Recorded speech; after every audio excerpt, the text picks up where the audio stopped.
kerana masa tu gurunya tiada. Hanya guru kelas ataupun guru mata pelajaran sahaja yang menggantikan. So bila saya sampai sini, selama sedikit saya membuat perubahan. Saya buat perubahan dalam kelas ni mengambil masa dalam masa 5 tahun. Sebab tiada pertukan yang disediakan hanya untuk membeli ABM, bahan-bahan murid. So untuk menghias keceriaan ni, saya meminta sumbangan dan menggunakan perbelanjaan sendiri untuk mendapatkan bilik yang kondusif dan ceria. Okey, seterusnya pada 2010 pihak pentadbir memberi penghargaan kepada saya, iaitu saya mendapat anugerah Perkhidmatan Cemerlang di PPD. Dan seterusnya pada 2019 saya telah membuat perkongsian amalan terbaik PDPC di peringkat negeri Selangor di Unisel Shah Alam. So semasa amalan terbaik ni kami buat secara kumpulan, di mana kumpulan saya di situlah yang saya dah saya gantung tu, daripada sekolah SK Jenjarum dengan SK Bukit Asih Ceding.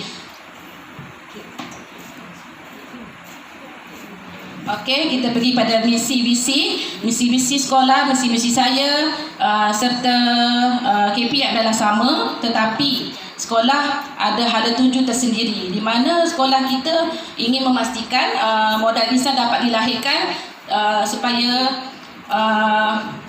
dapat dilahirkan untuk generasi akan datang, di mana pihak sekolah telah menciptakan 3A, iaitu akhlak gemilang, akademik cemerlang dan aktif terbilang, di mana kita panggil 3A, harap benda ni dapat direalisasikan untuk pencapaian SK Sdn pada masa ini dan masa akan datanglah.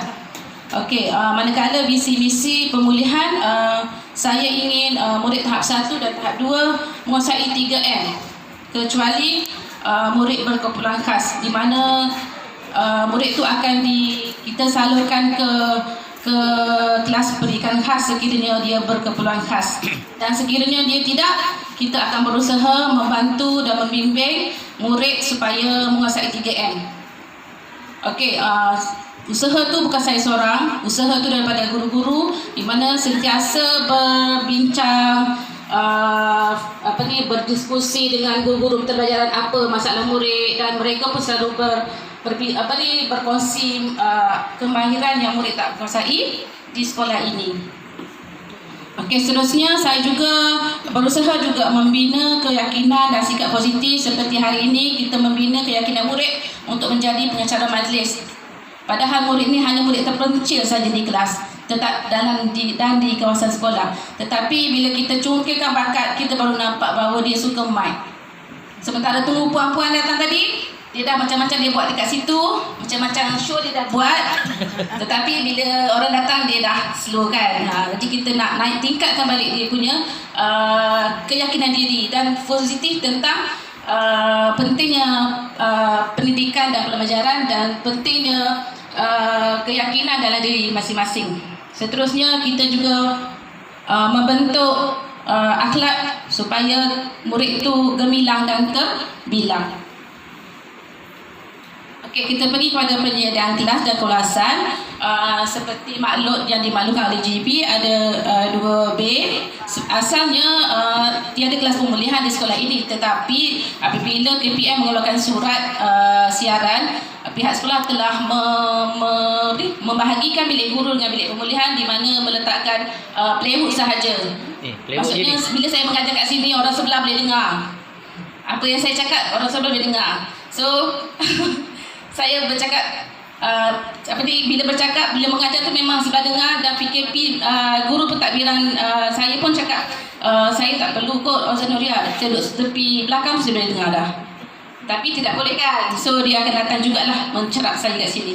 Okey, seterusnya keluasan kelas ni bergantung pada infrasekolah masing-masing. Ada sekolah 3B, ada 2B dan ada 1B. Tetapi keluasan yang dimaklumkan oleh kementerian dan dimuatkan di dalam garis panduan ialah 3B untuk untuk kelas pemilihan di sesebuah sekolah. Di samping itu saya juga meletakkan sudut-sudut tersendiri, mana ada sudut bahasa, sudut pengamatan, pengurusan, matematik dan kinestetik. Kinestetik tempat murid duduk tu adalah kinestetik untuk murid buat aktiviti PDPC ataupun aktiviti permainan. Okey, ni data murid, ni data untuk tahun ni. Sebenarnya untuk satu kelas bilangan ataupun jumlah murid adalah 15 orang, tetapi untuk mendapatkan PDPC yang berkesan supaya kita tak terabai yang lain dalam lingkungan 8 hingga 10 orang. So kebetulan bila saya sampai meja 8, so saya tetapkan setiap murid saya ada 8 orang. Kecuali kalau ada in case yang tak dapat dielakkan, saya akan terima murid tu 10 ke bawah lah, supaya kita boleh membimbing semua murid tanpa tercicir. Okay, data murid tahun 1 Bahasa Melayu Januari hingga Jun saya belum ambil lagi. Bermula sepatutnya ambil 1 Julai, tetapi 1 Julai kita masih PKP. Jemput masuk. Boleh. Kursi kat belakang sini. Murid tahun 1 saya mula ambil pada 1 Ogos 2020, tetapi data ini adalah bilangan murid sahaja. Contoh baca rekod ke belum ada lagi, sebab saya masih dalam proses kita buat saringan untuk mendapatkan tahap penguasaan murid. Yang mana murid betul-betul kita perlu bimbing, mana murid yang kita perlu hantar ke kelas perdana. Matematik bilangannya 8, tahun 2 Januari hingga Jun 8, Julai hingga September 6, telah berkurang sebanyak 2 orang. Kalau kita tengok data sini, mana bilangan yang berkurang ni adalah murid yang membuat lembaran kerja ataupun hasil yang saya bagi masa kita cuti PKP tu. Kita sentiasa bagi latihan homework kan. Mana murid yang buat tu bila buka sekolah pada bulan Julai lepas, dia punya prestasi momentum dia memang meningkat. Siapa yang tak buat, down. So kita kena patah balik ke pelajaran yang lepas. Macam 3 orang ni, memang masa PKP parent sangatlah bagus. Memang sentiasa bertanya dengan saya, latihan ni macam mana, latihan tu macam mana. So segala usaha yang kita buat tu dia support. So hasilnya anak dia dah boleh membaca. Dan kalau ikutkan dia dah boleh ke kelas perdana, tetapi saya masih lagi membimbing untuk murid ini dapat membina ayat majmuk. Sekarang baru boleh tulis ayat tunggal, supaya nanti bila tahun 4 saya tak nak dengar lagi lah kata murid pemulihan ni tak boleh nak menulis ayat kan. So kita nak benda tu terus berterusan ke tahun 6, supaya kita nak mengurangkan murid yang tak masuk TTM ni sebelum dia tahun 6. Bila tahun 6 tu agak sukar lah untuk saya bimbing, sebab dia dah, satu mungkin dia malu kat sini, dua tu dia punya silibus tak sama dengan kita punya silibus, dan kita punya fokus pun tak sama. So saya kena rendahkan aras untuk mengajar murid tersebut lah. Okey, seterusnya kita pergi pada pencalonan murid. Okey, murid ni dicalonkan oleh guru kelas ataupun guru mata pelajaran. Dan satu lagi, guru besar pun boleh mencalonkan murid tersebut. In case guru saya lalu tepi kelas kan, tengok test budak boleh baca, dia boleh maklumkan dekat guru kelas supaya calonkan ke pemulihan khas. Okey, kategori murid ni murid yang tidak menguasai 3ML lah. Seterusnya keutamaan murid yang pertama kali kita kena ambil ialah murid tahun 3, sebab dia akan ke tahun 4. Dia punya silibus dah berbeza sedikit. Lepas tu kita berfungsikan murid tahun 2, tahun 4, tahun 6 dan last kali tahun 1. Tahun 1 dia ada masa lagi selama 6 bulan berada di arus perdana untuk dia recall balik apa yang dia belajar masa prasekolah, masa tadika. Sekiranya dalam masa 6 bulan tu dia tidak menguasai juga, barulah guru mata pelajaran atau guru kelas boleh mencalonkan ke kelas pemulihan. Apabila dicalonkan, guru pemulihan saya akan menjalankan saringan dulu. Jalankan saringan, dan selesai saringan kita dah dapat senarai nama, dan senarai nama tu akan dimeetingkan dalam mesyuarat panel. Itu kita panggil mesyuarat panel yang kita akan melihat dan memilih calon-calon murid pemulihan khas untuk pada tahun tersebut lah. Dan benda ni mesti diminitkan lah, sebab ini yang selalu dimalu dekat Cik Agus. Perlu dipanelkan, perlu dimeetingkan supaya kita tahu apa, supaya guru-guru sekolah ni semua tahu siapa, berapa murid pemulihan khas. Seterusnya, setelah dipersetujui dalam syarat panel tadi, kita kena keluarkan surat makluman kepada ibu bapa. Kita kena maklumkan pula kepada ibu bapa bahawa anak puan tuan ni dicalonkan ke kelas pemulihan, supaya bila dia tahu, dia pun akan berusaha untuk membantu. Seperti contoh saya bagi seperti Ibu Adab dengan Ibu Fatin Syahira, memang sentiasa kontak kita. Dan semalam pun saya cakap anak puan dipilih sebagai pengerusi, puan bagi semangat dan tengok bacaannya, dia kata okey. So maksudnya hubungan kita dengan ibu bapa tu baik. Sebab tu kita perlu maklumkan dekat ibu bapa bahawa anak mereka ni berada di kelas pemulihan. Sebab kerana ada sekolah ibu bapa tidak bersetuju anaknya dicalonkan ke kelas pemulihan, dan dia kata mengapa anak saya berada di kelas pemulihan. Cikgu tiada makluman apa-apa pun dekat ibu bapa. So itu sangat penting. Sebab untuk suruh makluman tu. Okey, seterusnya. Okey, ini adalah contoh jadual waktu saya. Mungkin tak nampak kot. Kat sana boleh tengok, kat sana saya dah ada. Okey, berpandukan jadual waktu induk, di mana saya selaraskan waktu bahasa Melayu dan matematik. Agihan waktu antara 900 ke 120 minit. Keutamaannya ialah murid tahun 1, tahun 3. Kita utamakan tahun 3 supaya bila dia memasuki tahap 2, tak akan ada masalah di tahap 2 lah, dan akan menyenangkan guru tahap 2. Okey, peruntukan kewangan. Ini selalu dicakap-cakap. Tak boleh buatlah kelas, tak ada duit. Saya pun cakap, tahun ni tak boleh buat, tak ada duit. Tapi tak boleh. Kita kena cari duit tu. Macam saya akan buat kertas kerja, dan saya mendahari PIBG, saya akan bercakap dengan wali PIBG. Tuan Haji, saya ingin memohon sumbangan. Tuan Haji cakap okey, buat kertas kerja, dan kita akan meetingkan, bawa ke meeting AJK PIBG. So saya akan bawalah. Saya buat masa 2017. Memang kita mendapat sumbangan sedikit lah. Lepas tu kita keluarkan juga perbelanjaan sendiri. Sebab siapa tak nak cantik? Nak cantik mesti ada pengorbanan kan? Jadi saya mengorbankanlah wang ringgit saya, tenaga saya untuk menghias. Bukan makan setahun dua, ini melibatkan 3-5 tahun. Untuk bahagian ni saja saya mengambil masa 2 tahun, dan kat belakang ni 3 tahun. Sikit-sikit lah saya buat.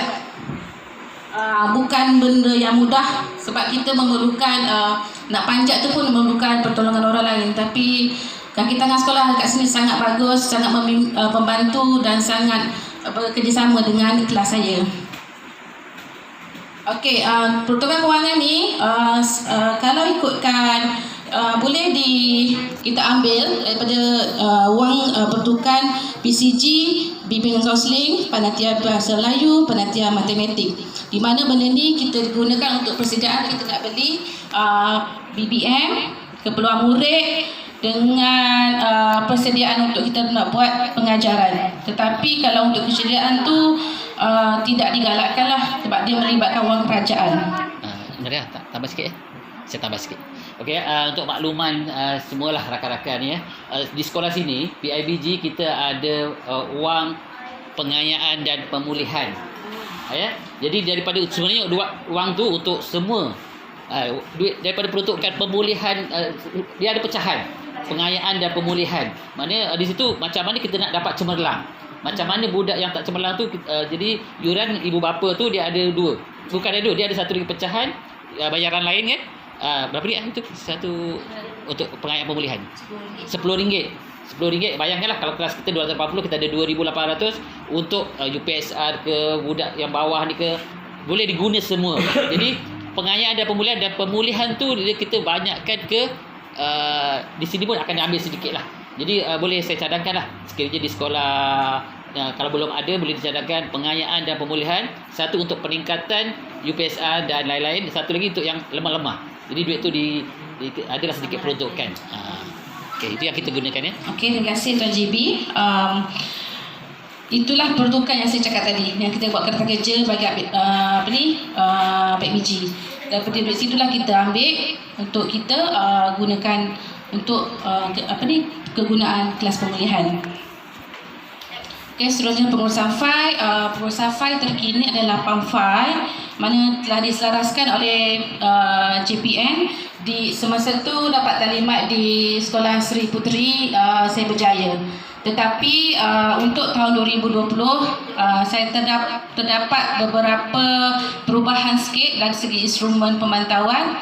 So benda tu belum diselaraskan lagi. Belum diselaraskan lagi dan akan kemungkinan betul pada 6 Oktober nanti guru pemulihan daerah Kuala Langat akan berbengkel bersama seorang orang hebat pemulihan khas, iaitu Cikgu Rosli yang sentiasa mewawarkan tentang PDPC, teknik pengurusan pemulihan khas negeri Selangor. Dan asalnya cikgu ni sekolah dekat Johor, tetapi dia telah berpindah ke Selangor dan dia masih berada di Hulu Selangor. So pada 16 Jun guru pemulihan akan berbengkel, 16 Oktober guru pemulihan akan berbengkel untuk mendapat ilmu tentang headcount, pengurusan fail, PBD. PBD pun dia akan terangkan macam mana nak buat PBD untuk murid pemulihan dan pengurusan lain lah. Itu untuk makluman awal. Okey, seterusnya program-program yang saya jalankan, di mana saya telah jalankan klinik pintar. Klinik pintar ni kita adakan pada setiap hari Isnin, Selasa, Rabu dan Khamis. Isnin kalau sebelum ni kita ada perhimpunan, so saya tak kacau waktu perhimpunan.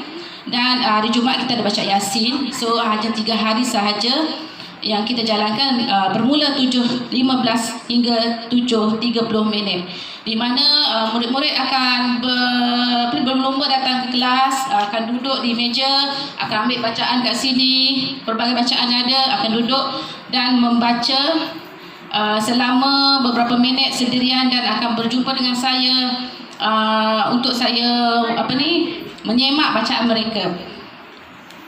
Dan akan juga mereka tersebut pun akan dibimbing oleh pembantu saya, iaitu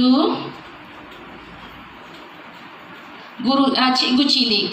Cikgu Cili ni adalah mantan murid pemulihan khas yang berada di tahun 4 dan tahun 5, di mana mereka ni akan datang ke kelas saya, akan membimbing murid-murid saya membaca. Sebab kalau saya seorang mungkin tak mampu untuk dalam masa 15 minit untuk membimbing dan menyemak bacaan murid, mungkin tak mampu. So saya memerlukan peranan dan tugas guru cilik ni untuk membimbing dan feedback daripada mereka pun memang seronok menjadi seorang guru. Dan bila kita perhatikan, lebih garang daripada kita. Sebab bila aja murid nak membaca ni, tak rapat-rapat kan, bila digarang lah. Okey, seterusnya kita adakan program pertandingan adik lancar membaca, di mana 2 kali ataupun 3 kali setahun kita akan buat pertandingan ni untuk melihat tahap penguasaan murid membaca dengan lancar. Lepas tu program Sinar Galus ni berfokus kepada murid tahap 2, iaitu tahun 4 dan tahun 6, di mana kita bila saya buat ujian pelepasan ataupun ujian IBP2M dengan IKAM, saya kesan murid saya ni tak menguasai bahagian perkataan NG. Bang, kang, tu tak boleh. Dia tak boleh tulis NG belakang tu. Kambing boleh kambing. Dia punya NG dia tak boleh tulis. So kita fokuskan yang situ dalam diagram. Diagram contoh khemah, track, stadium, strawberry, dia tak boleh tulis di situ. Jadi kita fokuskan 2 saja, kataan NG dengan diagram. Kalau ikutkan hasil daripada ujian IBP2M, maka mereka taklah teruk sangat, hampir-hampir ke melepasi ke arus perdana, tapi sangkut dekat NG dengan diagram tu. Seterusnya untuk tahap 2 kita memang berfokuskan kepada pembinaan ataupun membina ayat tunggal ataupun ayat majmuk yang menggunakan kaedah skop. Subjek siapa, K kata kerja, O objek, P perluasan ayat. Tujuannya saya nak benda ni dia akan biasa untuk tahap 2 nanti. Cuma nanti cikgu tahap 2 akan bimbing mereka untuk menghasilkan ayat yang lebih gramatis lah. Saya cuma ajar sampai ayat majmuk saja. Kalau kita tengok kemahiran bahasa Melayu, guru pemulihan cuma ajar sampai ayat tunggal. Itu pun 5 perkataan sahaja. Itu saja tahap kita sebenarnya. Tapi kita nak budak tu lebih bagus, lebih meningkat prestasinya, kita adalah sampai ayat majmuk. Sebab itu memberi kesan supaya keputusan UPSR nanti. Kalau yang lepas-lepas punya, bila saya ada sampai ayat majmuk, memang insya-Allah murid itu tak dapat A tapi lulus UPSR untuk bahasa Melayu. Lepas tu sentiasa berbincang dengan guru mata pelajaran. Biasa saya bincanglah guru mata pelajaran tahun 6 untuk matematik dengan PM. Kadang-kadang saya sembang di bilik guru, apa perkembangan murid ni, macam mana kita nak buat macam ni. Mungkin tak catat tapi sentiasa bersembang. Sambil-sambil makan nasi bersembang. Tapi sentiasa bersembang lah. Oleh itu kita kena ada hubungan baik dengan guru mata pelajaran lain. Senang. Kita nak dia nak bantu kita, senang sangat. Okey, seterusnya saya jalankan ni program pemuafakatan bersama ibu bapa, di mana kita panggil ibu bapa datang bincang apa masalah anak puan, apa masalah anak tuan, apa yang puan perlu buat dekat rumah, apa yang kita perlu ibu bapa tahu keadaan anak masing-masing. Biasanya saya akan sekalikan dengan hari komunikasi sekolah, di mana report card mereka saya akan pegang dan parent tu akan terus datang ke sini ataupun saya ke kelas lah, mana yang mudah. Tapi kita direct jumpa dengan ibu bapa. Kadang ibu bapa dia tak tahu pun anak dia pemulihan, kan? Okay, seterusnya kaedah membaca. Kaedah membaca saya guna 3 kaedah saja. First, saya pilih fonik. 2, saya pilih ejaan dengan kenal abjad. 3, pandai sebut. Kalau sebelum ni saya cuma guna kaedah ejaan, abjad, pandai sebut je, sebab saya tak tahu nak ajar fonik. So saya ambil inisiatif untuk saya pergi ambil kursus 1 hari untuk macam mana nak ajar budak fonik ni, macam mana nak menyebut. Menyebut pun ada cara dia. So bila kita pergi kursus, kita tahu, oh macam ni senang. Lepas tu saya cakap, sebelum ni saya cuma tengok video cikgu tu je dekat YouTube. Tetapi kenapa murid saya tak boleh? Saya dah guna video yang dia guna, tapi tak boleh juga. Oh, patutlah dapat ilmu tak berkat. Saya tak pergi berguru dengan dia. So saya pun kebetulan dia ada buat kursus dekat Shah Alam. Saya cakap, okeylah saya nak join. Saya join lah. Okey, saya seorang je guru KPM. Yang lain semua guru tadika, ibu bapa dengan guru tadika kemas. Tapi saya seorang je yang KPM. Kenapa cikgu datang? Sebab sepatutnya khusus ni untuk ibu bapa dengan guru tadika je. Bukannya untuk guru KPM. Sebab itu sebenarnya membaca anak membaca adalah tugas ibu bapa ataupun tugas guru tadika swasta kemas. Tak apalah saya kata saya nak ajar anak saya. Lepas tu bila kita menghadiri kursus tersebut, baru kita tahu macam mana cara nak menyebut dengan betul, macam mana kita nak tarik murid tu membuat aktiviti, dan kita pun akan latih murid tu jadi cikgu depan. Tapi yang penting kena ada ilmu. Tak ada ilmu tak boleh buat. Bab fonik ni salah ajar tak lain jadi dia. So kena pergi kursus. Itu penting sebab orang yang mengajar kursus tu dia dah memang dah dianugerahkan sijil kepakaran untuk dia memberi kursus. So kita ikutlah kursus tersebut. Mungkin pengorbanan kita lah, kita berkorban masa dan wang ringgit sebab kursusnya agak mahal juga, dalam memakan ratus lah. Tapi untuk meningkatkan kebolehan saya mengikuti kursus tersebut. Saya pun inspirasi saya macam ni, saya telah memberi inspirasi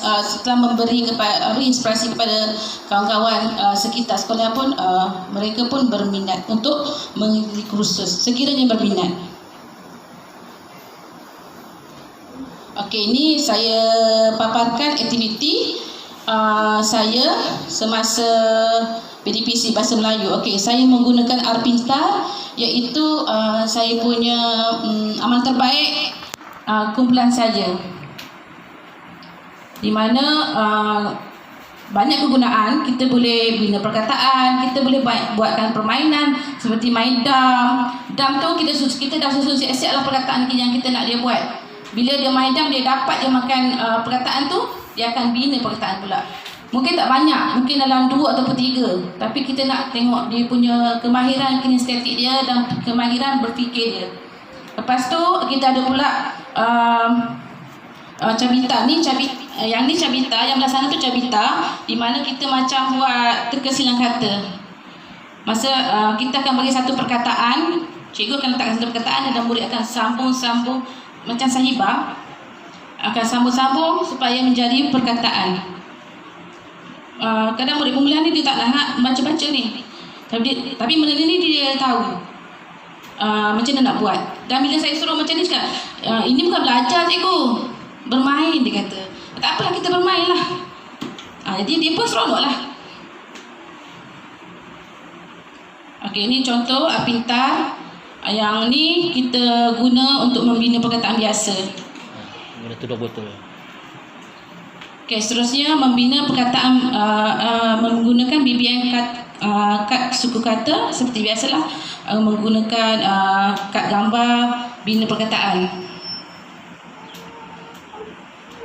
Lepas tu kita membina perkataan menggunakan BBM Play-Doh ataupun plasticine. Kita bagi plasticine, kita suruh dia gelek-gelek supaya kita nak tengok rangsangan dekat ibu jari dia. Kadang kita punya rangsangan anak-anak kita di hujung jari, dia boleh merangsang sel-sel otak dia di sini. Tu kalau murid yang macam sukar untuk mengikuti PDPC kita cuba cari kertas pasir, suruh dia membentuk huruf atas kertas pasir. Dia akan rasa tu bentuk dan dia akan ingat. Sambil dia pejam mata, dia boleh buat. Kertas pasir tu benda kasar, dia akan bergeser dekat ibu jari ataupun jari-jari ni, dia akan menghasilkan sensori untuk murid tersebut lah.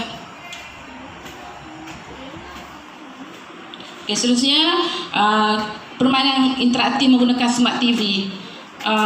Ini macam ni, saya akan sambung laptop ke sana dan murid bermain lah.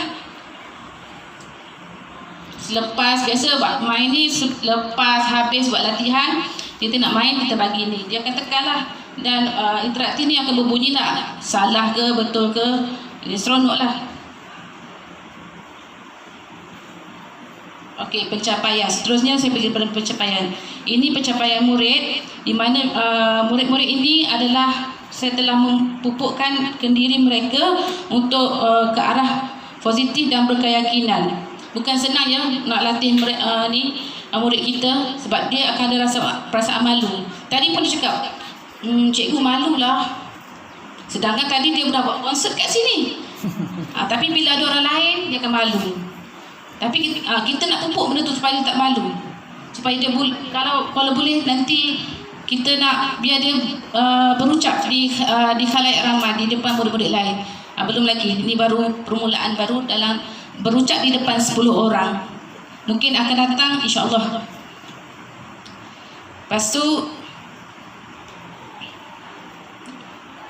ini pencapaian pencapaian guru di mana pihak sekolah juga memberi anugerah pencapaian dalam prestasi kepada saya. Hasil saya menggalas tanggungjawab di sekolah ini daripada 2010 hingga kini.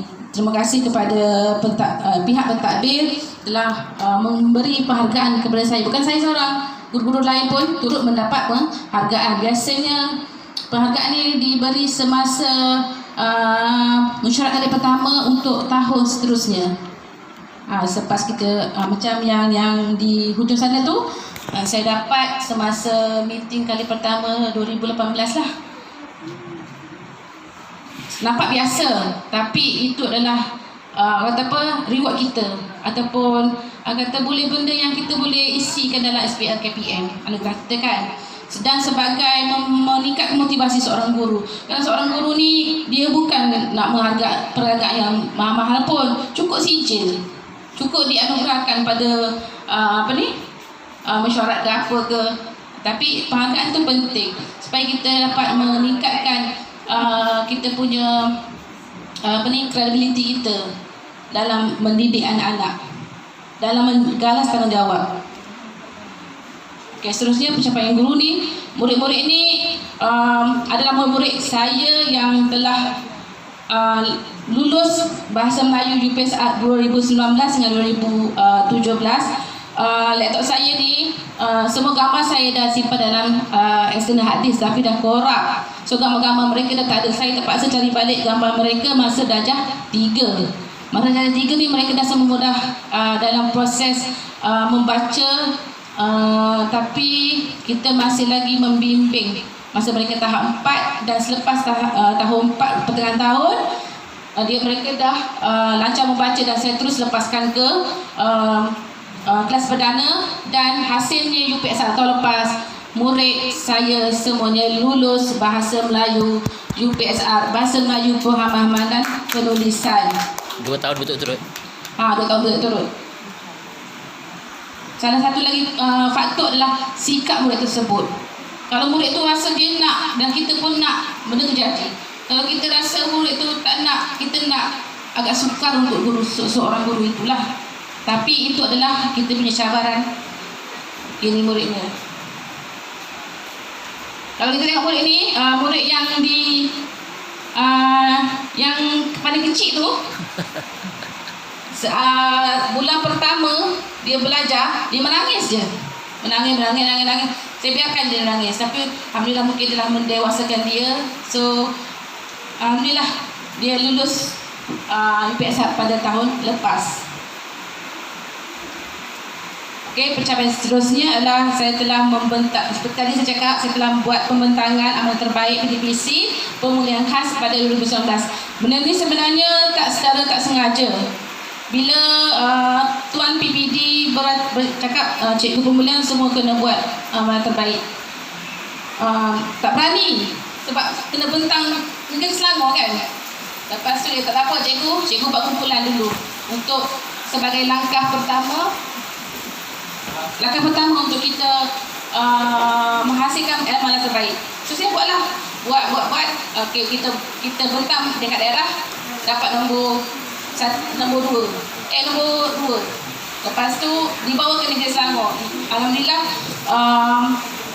kata walaupun tak dapat Johan tetapi itu sebagai satu langkah pertama untuk kita berkongsi apa yang kita buat di sekolah. Sebenarnya amal terbaik ni nak kata susah tak juga. Cuma yang susahnya kita kena prepare dia punya kata kerja, dokumentasi dia. Tapi sebenarnya amal terbaik kita selalu guna kat sekolah kita. Apa yang kita guna kat sekolah itulah amalan kita yang terbaik untuk kita memastikan murid kita ni dapat menguasai 3M. Kadang-kadang tu lagi bagus kalau ada inovasi. Kadang-kadang tu kita rasa biasa-biasa je. Tapi dengan biasa-biasa tu je kita boleh menghasilkan murid yang menguasai 3M. Itulah amalan kita. Saya dulu bila cukup amal terbaik, takutnya nak kena buat inovasi.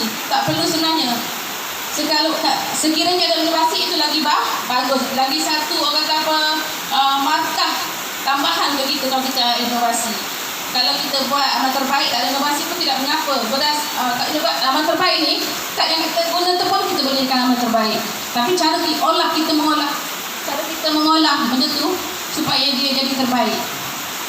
Itu pun banyak yang saya belajar semasa saya pergi bengkel untuk amal terbaik lah. Okey, akhir sekali, cikgu kita kena kenal murid kita. Inilah murid kita, murid pembelajaran khas. Murid tahun 1 hingga murid tahun 6 yang tak kenal huruf, kata dan perkataan. Murid tahun 1 yang tak boleh membaca, lemah asas membaca. Yang tak boleh menulis, asas menulis, yang tak kenal nombor. Buku.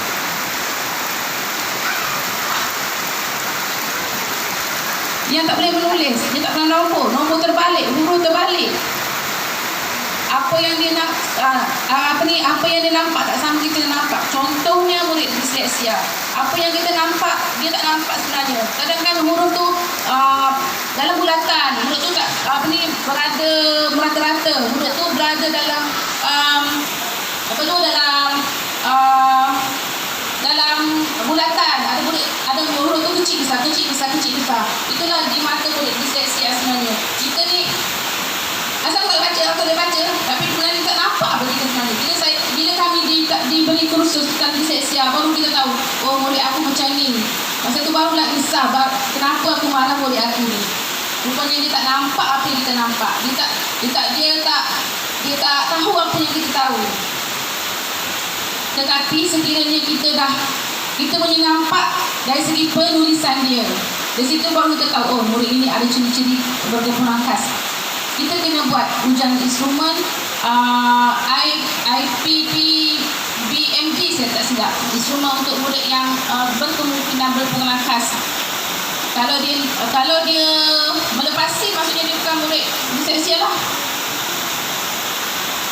Okey, murid pemulihan ni kita boleh nampak dari segi report ataupun keputusan ataupun analisa PBD, di mana kalau dalam kelas tu ada murid yang TP1, TP2, itulah murid pemulihan.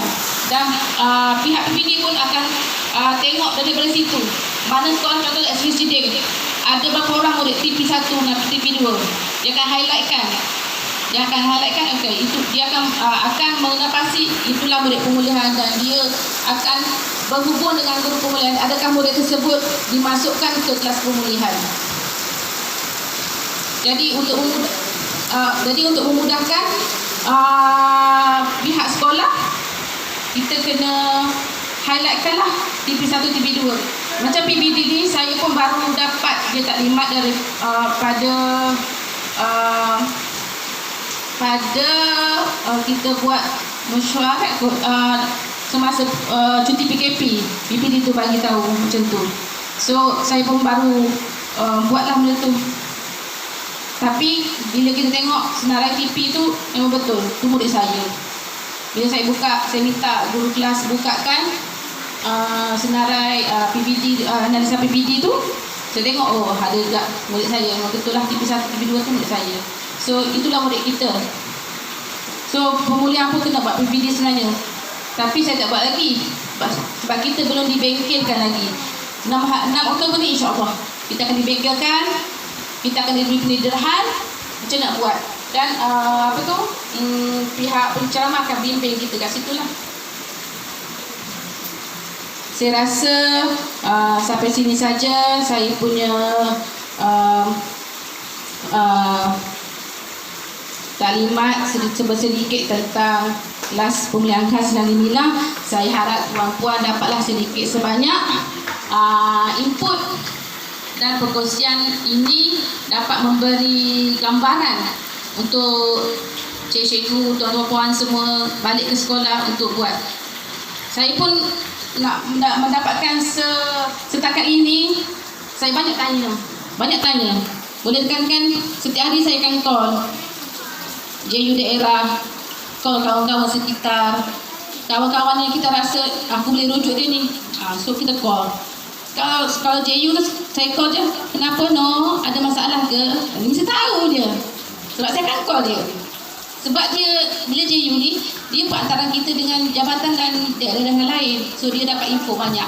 Saya tanya dia, macam PBD ni kan, saya cakap macam mana PBD saya tak tahu. Lepas tu dia cakap, PBD ni kita menilai murid menggunakan lembaran kerja, kita punya instrumen, buat 2 kali setahun, tapi saya akan buatlah benda tu.